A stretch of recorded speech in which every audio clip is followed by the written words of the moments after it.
We are living through an important moment in our country's history. Following the referendum, we face a time of great national change. Brexit. It's become quite a negative term. For a lot of people, Brexit, the word, is synonymous with doom and gloom, destruction and failure.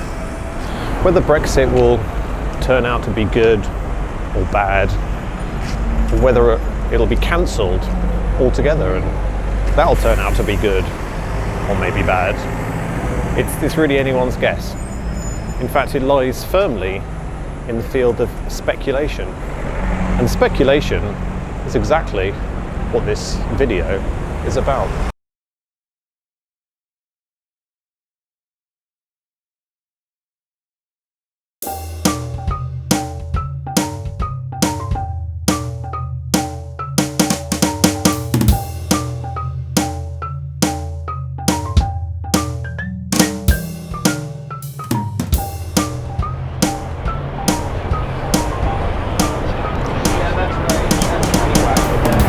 Here's something that piqued my interest. If Theresa May makes an official policy speech about Brexit, it noticeably devalues the British pound. Because markets are all about being able to predict the future, and Brexit certainly has become quite unpredictable, quite bizarre. In fact, Brexit's become a little bit like Schrodinger's cat, both dead and alive at the same time. Because Brexit has happened, yet it hasn't happened. We're out, but we are actually still in. It's definitely going ahead, but it may be cancelled at any time. You could say that it's increasingly difficult for investors to predict the outcome, which is a nightmare for them. And that's possibly why they've become so overly responsive to the mildest whiff of decision making from the British government. It's all about speculation. Now it's time for me to do some speculation.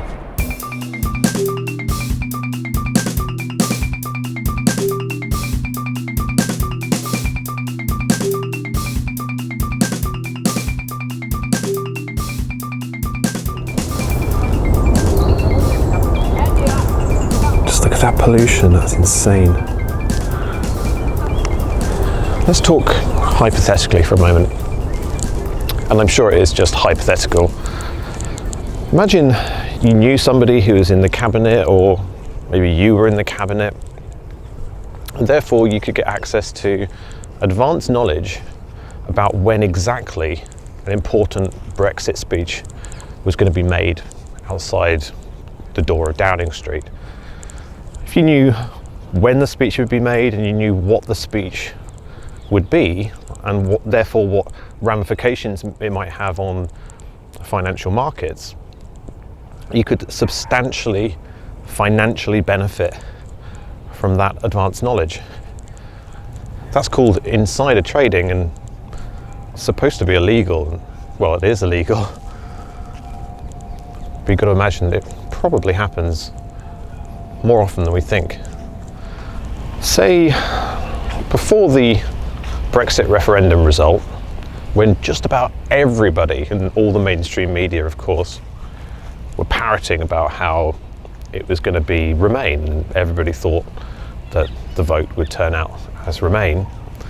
Say you knew somebody who worked for Cambridge Analytica, and because of that close relationship you found out the potency of what Cambridge Analytica were doing with, you know, the new field of psychographics, studying people and their organised habits through social media and then targeting them with scientific propaganda campaigns to try and sway their vote.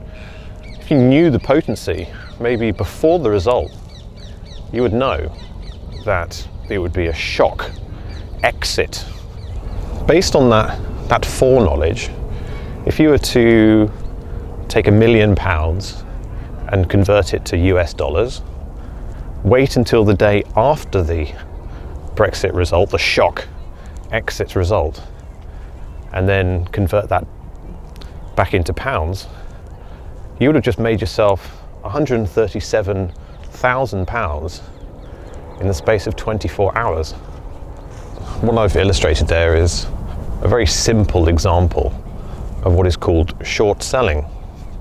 People who don't understand the stock markets possibly think the only way you make money is to buy low and sell high.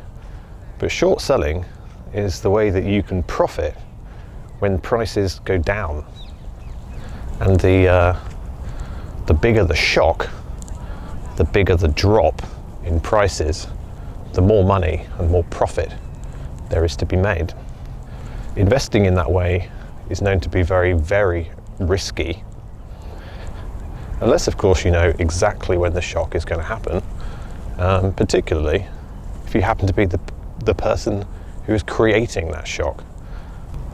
There is a historical example which is, for a couple of hundred years, been part of London's folklore.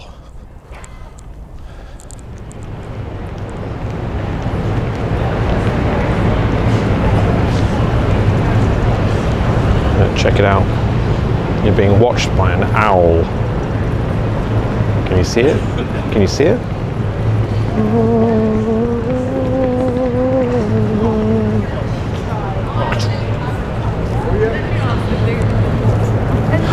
That thing there is Rothschilds, the international bank. Why is it there's always like a weird lodging house hanging around these things? What does it say on the front? 37A, Walbrook. Interesting.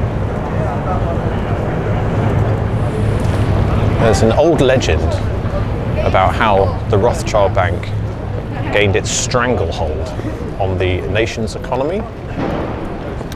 It's a legend, a myth, some people say, but it's certainly a story that once appeared in Encyclopedia Britannica, so it can't be that far from the truth. Of course, it's officially denied, but that's no surprise really, is it? In fact, the things that are officially denied are sometimes more interesting than the ones that aren't. But yeah, it's an old legend, and it goes something like this.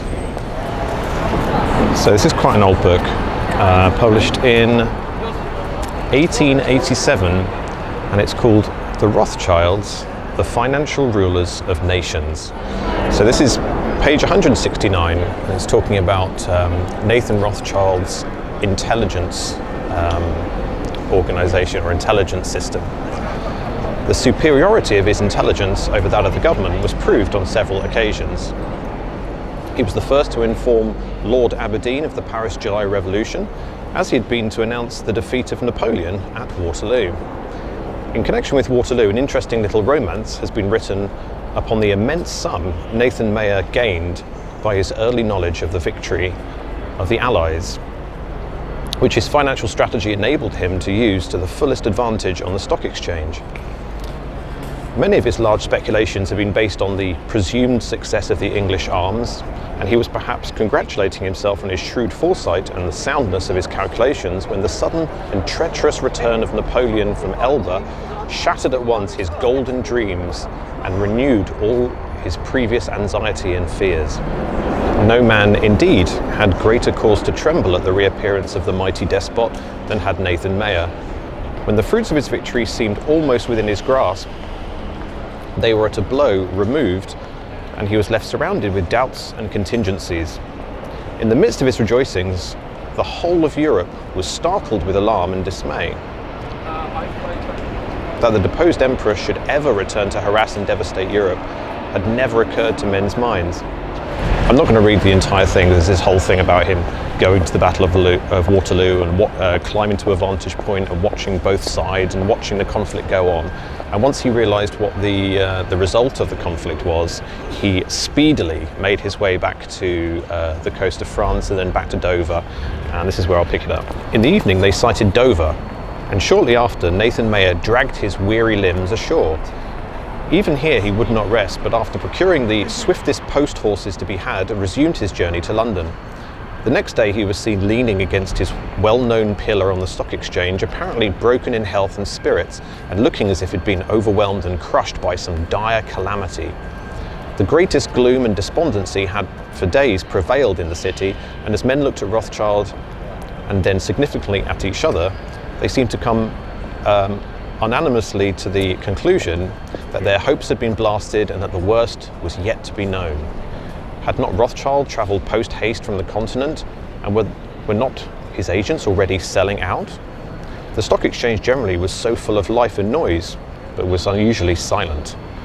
Speculators moved about in a listless, aimless way, now and then stopping to discuss in low whispers the cause of the great financier's sales. The despondency was not lessened when a rumour came current that Rothschild had told a friend in confidence that Blücher and his 117,000 Prussians had been defeated on the 16th and 17th of June at Ligny, and that Wellington could not hope with his handful of soldiers to arrest the progress of Napoleon's victorious and far larger forces. The evil news spread through the city like wildfire. The funds dropped rapidly, and the greatest uneasiness and despondency prevailed. The change was so violent and so sudden, it seemed as if it were but yesterday that Europe had been exulting over the discomfiture of Bonaparte and the restoration of peace. The public thanksgiving, the grand reviews, the public rejoicing, the fireworks had hardly yet finished, and now the whole was in vain. The scourge of Europe was loose again. And so the day closed, and not a ray of hope to brighten the all-pervading gloom. But the next afternoon, a sudden wild reaction set in. It was everywhere reported with sparkling eyes and heightened colour in men's cheeks that Wellington was victorious and the French defeated. Nathan Mayer had himself been the first to announce the good news with undisguised delight and satisfaction to his friends on the stock exchange. When the glad tidings received official confirmation some hours later, public joy knew no limits. The fund rose again at a bound. Many pitied Rothschild for the enormous losses he had, as they thought, suffered.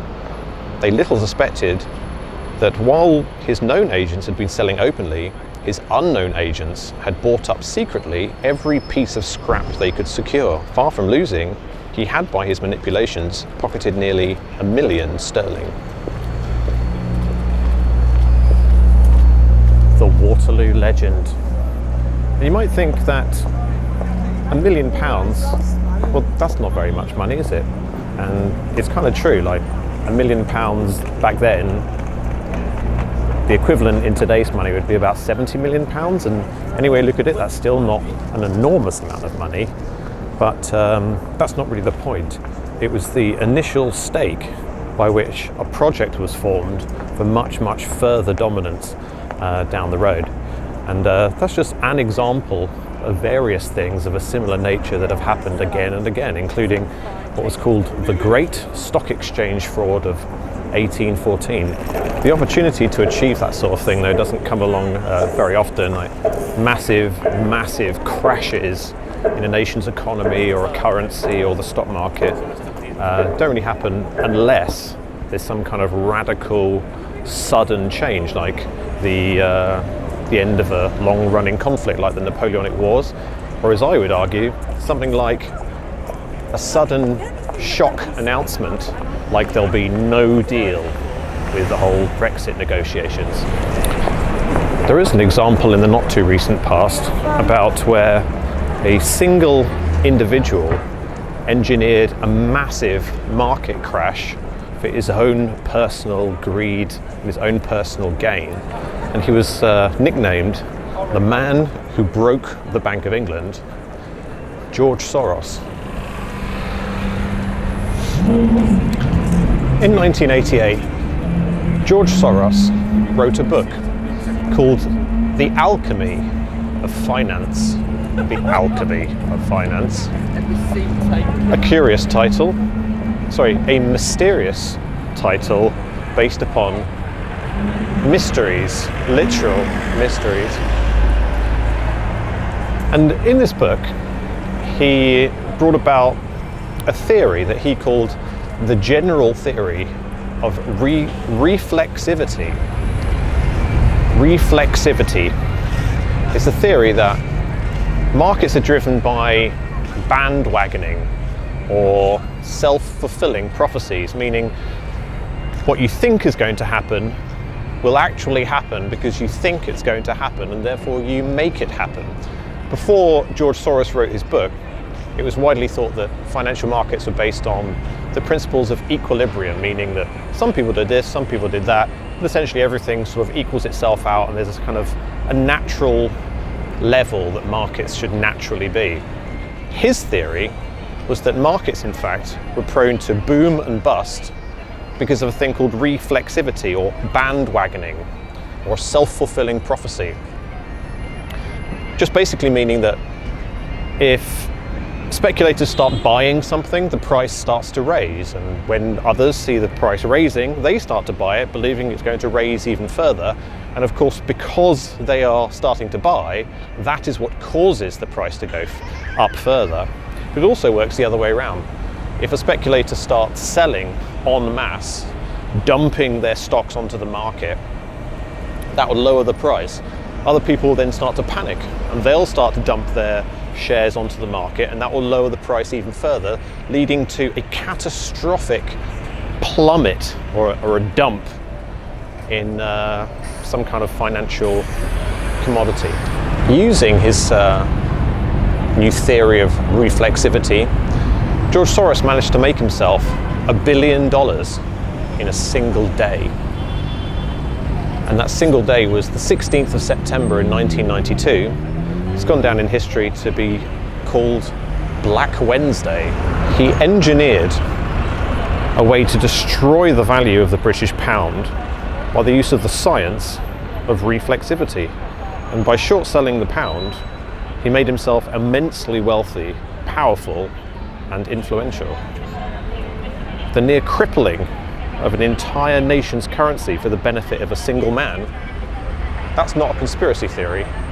That is documented history. What if there is a catastrophic shock in the financial markets because no Brexit deal will be made? If there's a sudden announcement that there's not going to be a deal, no arrangement is going to be made, and it's just a flat and bloody divorce, where is it that all of that financial territory will default to? Who will own the vast quantity of that financial territory if banks and other institutions are forced to leave? Who will it be? Well, it will be the City of London Corporation. And who is it who has the insider knowledge? Who is it who knows exactly what announcements will be made, what is the content of those announcements, and what the ramifications of those announcements will mean? It's Theresa May, Freeman of the City of London since 1999.